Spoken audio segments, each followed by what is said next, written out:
the little guy. Install the gable flush with the starter and straight to the eave. Only install 2 to 3 nails in this per length.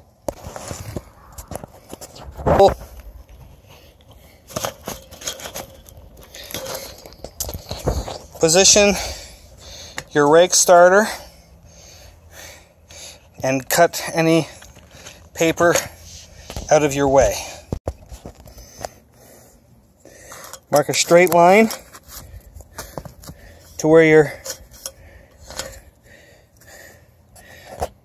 you figure for waste. As such, using your cutoff piece, slide behind your gable and hold tight to determine your cut point.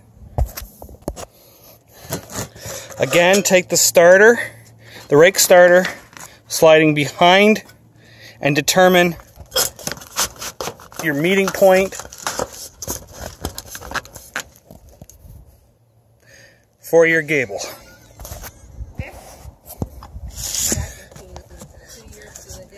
Cut from this point to this point.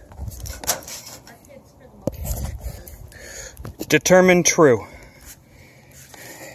In this instance, you can see the gable bows. So we're going to put another nail halfway down and pull in. Your fully installed rake should look like this. Cut the paper back flush or it will hold you out.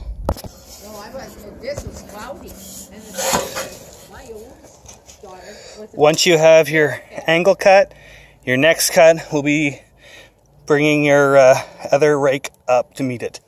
Tuck the 2 rakes in behind each other, this being your leading edge.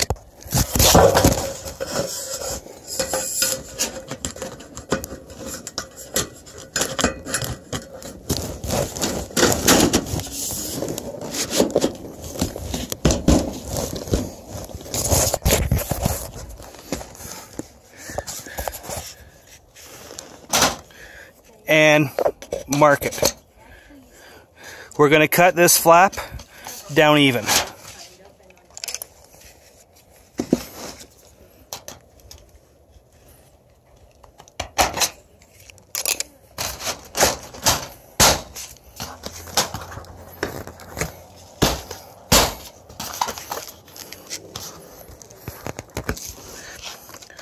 Install nails to make your rake piece stay flush and true. We're going to install the J-trim in a similar fashion to the rake starter. However, we are going to overhang the J-trim by 1/2 inch into the eaves trough. Note the 1/2 inch overhang of the J. We will now cut the top to match the bottom of the rake. Again, we're going to use the scrap piece of the J-trim, usually at least 2 feet long, to determine our overlay, or in this case underlay for the gable.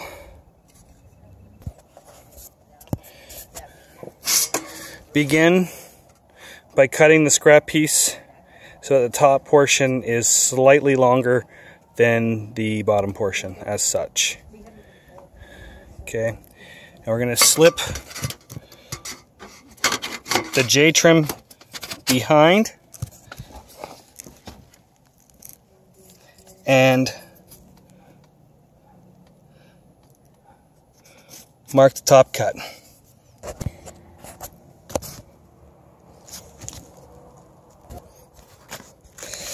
From this point here where we drew our line to this point, it's just a straight cut.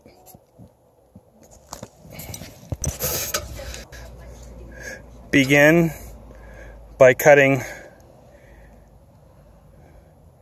your J-trim thusly, about a 1/2 inch off the bottom.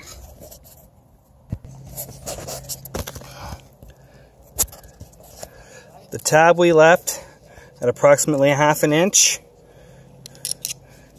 Use a pair of snips to create a crease.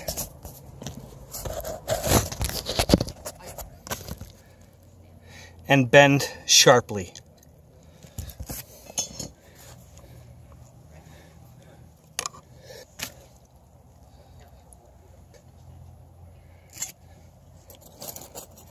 Install sufficient nails, approximately 1 every 12 inches, to hold the J-trim in place. Please note that I have only installed 3 in this 8-foot piece for demonstration purposes only. Note the 1/2 inch overhang of the J-trim.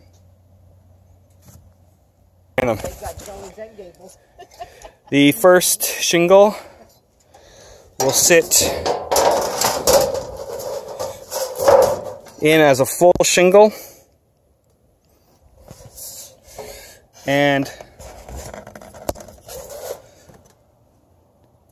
notch out a weeper. Cutting the notch in the shingle and either bending or removing the bottom flap. I prefer to bend, gives a nice finished edge. Install first shingle. Here I've used 2 clips, minimum of 4. Or maximum of 4, sorry, minimum of 2 depending on the size. Oh. Here we see the installation of the rake starter valley connection. Now, note the miter coming down into the starter nicely. Calculate the center point, which is here, of your valley. Install the valley, figure out where you need to cut and bend this lock down flush. As so.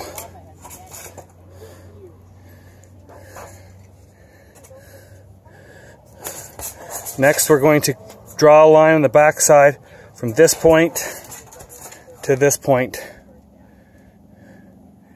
and bend a nice lock.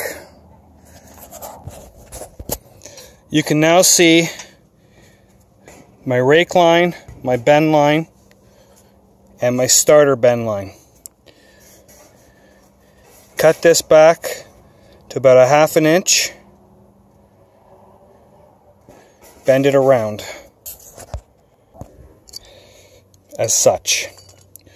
We will do the same thing to this edge here, creating a nice covered edge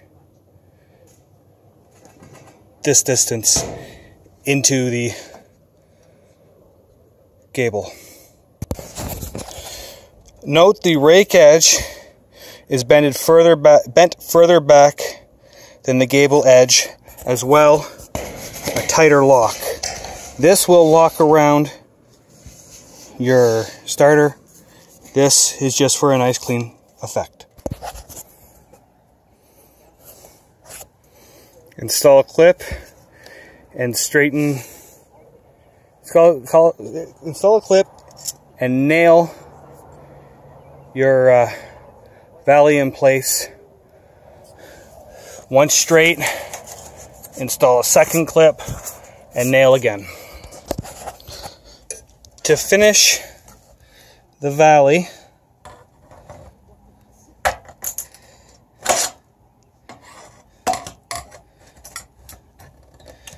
cut 3 times and bend the tabs around so that no bugs can penetrate up in and we don't leave an open space. Finish with a hammer. Nice and smooth. When joining a straight gable, it's quite simple. we're just going to cut about a 1/2 inch, 3/4 of an inch of a V off of here. Like so. And install so that there's an overhang of the rakes rather. On the gable, we're going to basically do the same. We're going to cut a V out of this, from this spine over, and another V over here. Like so. This part will install over that gable there.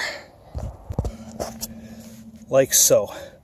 Making sure the top gable drains into the lower gable, and it will drain out either onto a shingle, a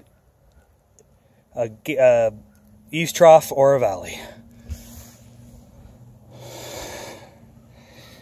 Do not over nail the rake until, or the gable, until you are sure it is true top to bottom.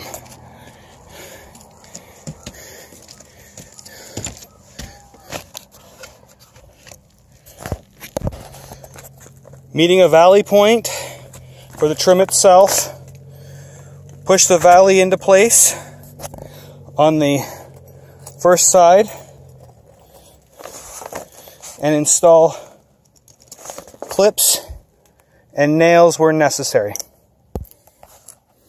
As such, installing a nail here and here will prevent the shingle from popping free of the clips. It is not necessary in all clips, just first and last.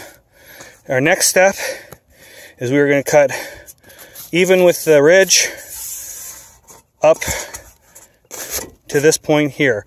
That is determined by just sticking your hand underneath here and feeling for the meeting point. As such. At this point here, you may tag with a nail right there to hold the valley in place from moving back and forth.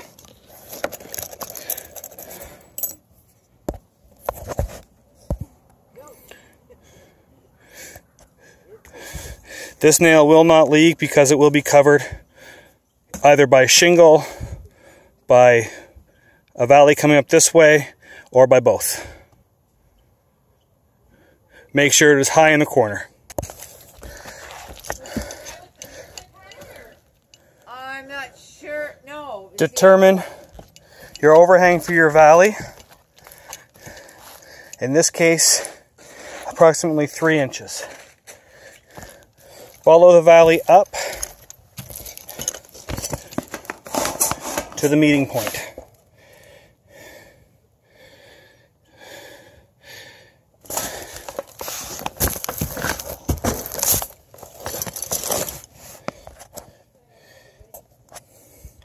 We're now going to determine our meeting point here and here. We are going to leave it long on this side as it needs to be bent onto this side, walking over here and then run up and nailed out. Note, there is no starter on the front. There is a starter there, but not there, as we are still stripping. So we've determined our meeting point here, cut straight back and left an overhang. Now I'm going to cut up along here and then down. Our finished step will be cut a small miter here and bend that accordingly.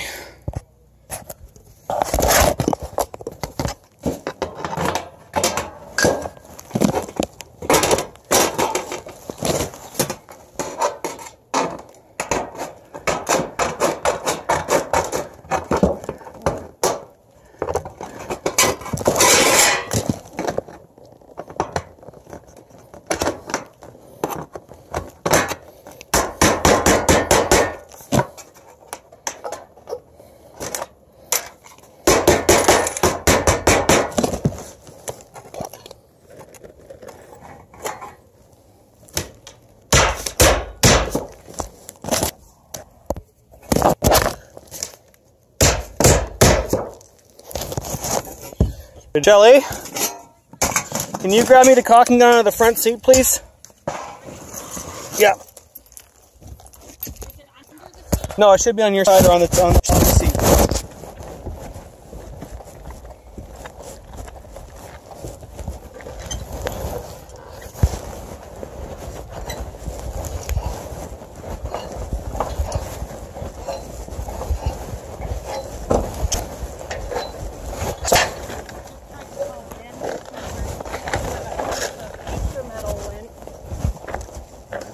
No. I got pictures from me or Steve. It's okay, I'm going to talk to Mark tomorrow. Can you tell Mark that we're doing this guy's a favor? Like I can. Mark, no. No, it's too much to kind of get this. All need uploaded on Thursday. Yep. I thought that I had seen. I know I had seen that. Yeah. I said, you know, Because I know they took it from the corner of the house, and then I didn't see it after that. So I thought they had put it up, and then I still see it's not up. it's the same color. Where it's gone to? It's not as chocolate. Yeah, no. I imagine that they won't have gone far with it. No. We know it's a different color than your guys'. Yeah. Because it's a reddish brown. Yeah, it's more of a chocolate. Yeah. Well, it's basically. Yeah. I got the call. He said he'd asked them to keep this all separated, but they didn't do it. I had asked them to. You'd asked them to too? I'd asked them to make sure this was all cleaned up. This is not how you leave a construction site. You know what? Well, they were talking over what you think was nice to the guy. He says, I can't burn that. It has to be in a separate pile over there because I have to take the cardboard to the dump. Yeah, and I told them like I put these few pieces of scrap metal right here. Yeah. And I said start a scrap metal pile here because it'll go somewhere different. Yeah. They're responsible for taking anything that you don't want to burn. Yeah. So make sure they take it. Okay, because With the exception of the shingles, because they were told, because we were told there was no bin for this one. That's what I said, with the exception of what she wants to burn. She wants to burn that to save some money because it costs money to go to the dump, right? yeah. And it costs the same for you guys to take it to the dump. Oh no, because you bring it big, so it costs you more. So Yeah, if I so- just took it in my truck, it's $35 a ton. So what they're Oh, wow, that's that cheap. is cheap. What they've done is they've taken the price of your bin off because you're getting rid of it for us, which is usually around $2,000. Oh.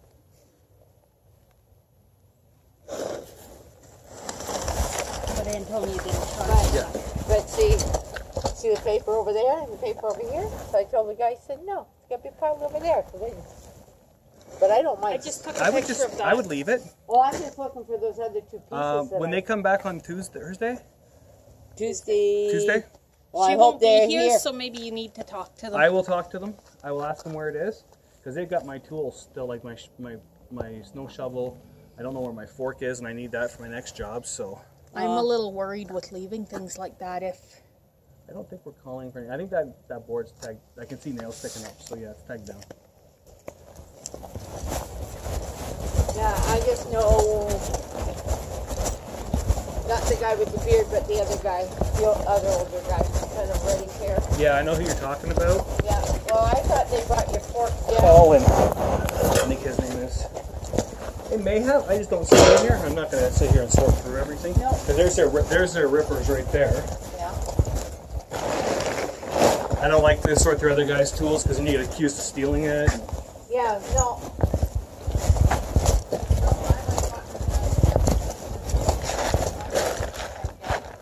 They broke them? Oh, we broke one. Oh, okay. Well, here they are right here. Your fork? No, your pieces of metal. Throwing in the pile. Yeah. And you know who did that? Colin? The Oriental. Yeah, he would have lasted 15 minutes on my second. Oh.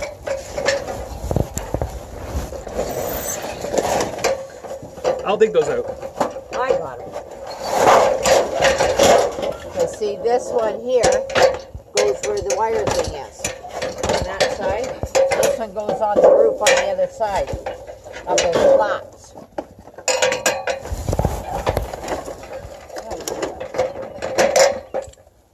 Oh, you got facial metal moving. Is there anything for me? Yeah, but I missed.